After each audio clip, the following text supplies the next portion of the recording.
Hello guys, Radhe Radhe सभी को। तो आज हम श्रीमद् भगवद गीता के अध्याय 1 श्लोक 19वां की सरल हिंदी व्याख्या समझेंगे। तो नमस्कार दोस्तों, क्या आपने कभी महसूस किया है कि युद्ध शुरू होने से पहले ही किसी एक आवाज ने पूरे वातावरण को बदल दिया हो? महाभारत के युद्ध क्षेत्र में भी कुछ ऐसा ही हुआ था। युद्ध क्षेत्र की भूमि पर दोनों सेनाएं आमने सामने खड़ी थी। एक ओर कौरवों की विशाल सेना थी और दूसरी ओर पांडवों की सेना। जब श्री कृष्ण और अर्जुन सहित पांडव पक्ष के महान योद्धाओं ने अपने अपने शंख बजाए तो उनकी ध्वनि केवल आकाश और पृथ्वी तक ही सीमित नहीं रही।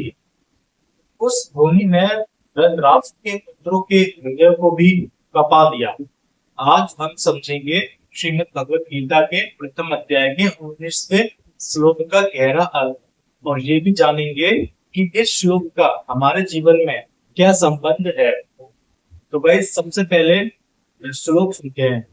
सा घोषो भारत राष्ट्राणाम हृदयनि व्यदरयता नभश्चे पृथ्वी चेव तुमलो व्योनुमाद्यन।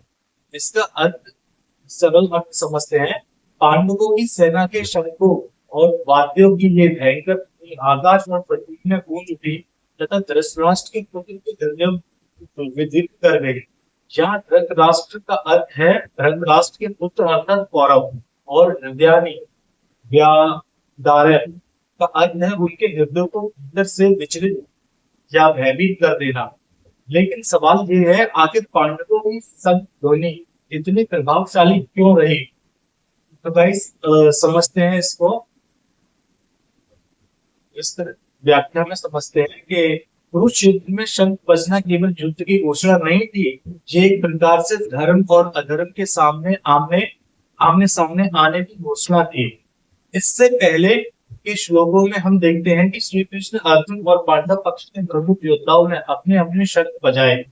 श्री कृष्ण ने पंचजन्य ने शंख बजाया, अर्जुन ने देवदत्त शंख बजाया, भीम ने पौड्रव नामक शंख विशाल शंख बजाया, और इसके बाद पांडव पक्ष के अन्य योद्धाओं ने भी अपने अपने शंख बजाए। इन शंखों की संयुक्त ध्वनि ने पूरे क्षेत्र को गुंजायमान कर दिया। लेकिन गीता हमें केवल भारी युद्ध की कहानी नहीं बता रही, इसके भीतर एक और गहरा संदेश छिपा है। कुरुक्षेत्र हमारे जीवन का भी प्रतीक है। हर मनुष्य के जीवन में एक ऐसा कुरुक्षेत्र आता है जहां उसे सही और गलत, सत्य और असत्य, धर्म और अधर्म के बीच निर्णय लेना पड़ता है। तो भाई अब इसका हम एक और तरीके से समझते हैं। कौरवों के हृदय क्यों कांपे? अब सबसे महत्वपूर्ण प्रश्न, कौरवों के पास तो बहुत बड़ी सेना थी, फिर वे पांडवों की शंख ध्वनि से क्यों विचलित हुए?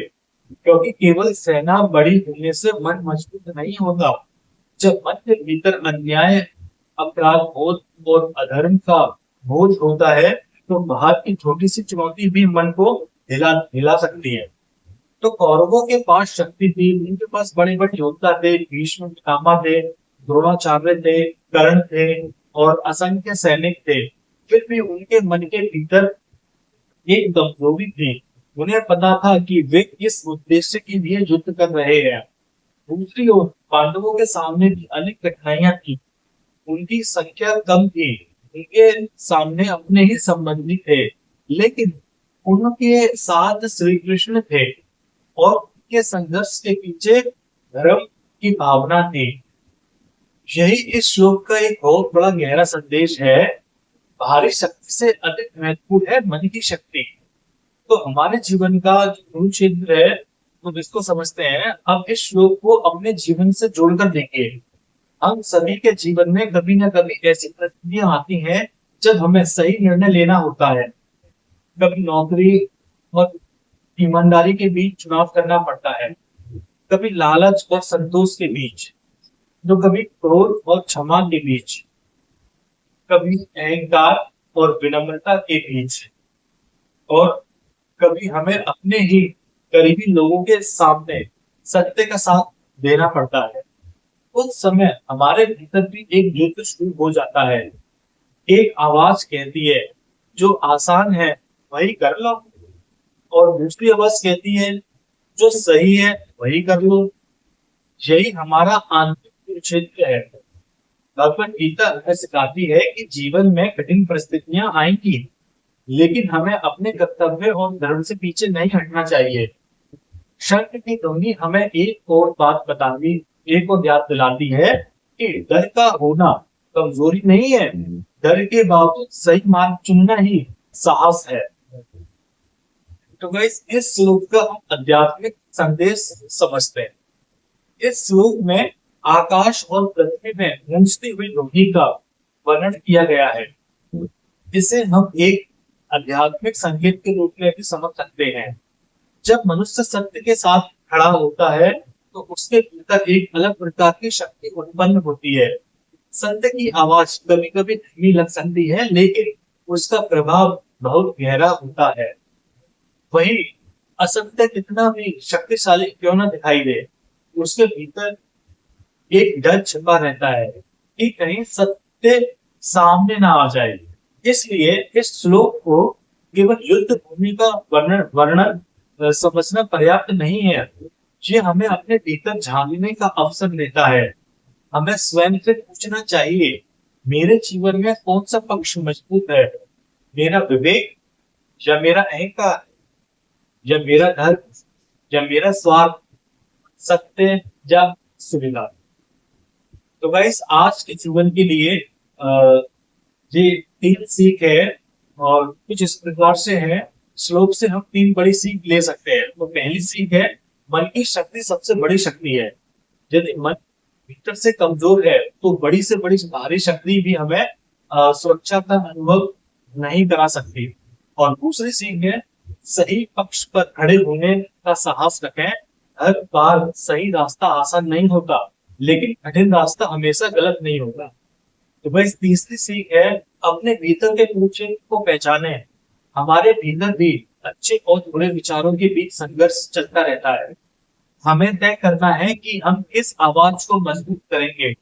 यदि हम सत्य, संयम, करुणा और धर्म की आवाज को मजबूत करेंगे तो धीरे धीरे हमारा जीवन भी बदलने लगेगा। तो गाइस, अभी इस श्लोक का हम समापन करते हैं।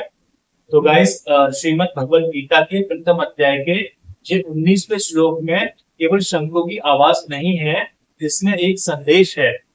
जब धर्म जागता है तो अधर्म के भीतर छिपा भय सामने आने लगता है। कुरुक्षेत्र केवल महाभारत की भूमि नहीं है, हमारा जीवन भी एक कुरुक्षेत्र है। हर दिन हमें चुनाव करना होता है, अधर्म या धर्म का, अहंकार या विनम्रता का, भय या साहस का, और सत्य या असत्य का। इसलिए जब जीवन में कठिन परिस्थितियां आए तो घबराइए मत। अपने भीतर के श्री कृष्ण के ज्ञान को याद कीजिए और सही मार्ग पर चलने का प्रयास कीजिए। तो गाइस, जय श्री कृष्णा आप सभी को। अगर आपको ये वीडियो पसंद आया हो तो इसे लाइक करें, शेयर करें, और ऐसे ही गीता के सरल और मतलब उपयोगी, जीवन में जो उपयोगी है उसके अर्थ के लिए चैनल को सब्सक्राइब करना ना भूलें। और यही हम समाप्त करते हैं। राधे राधे सभी को। आपका शुभ।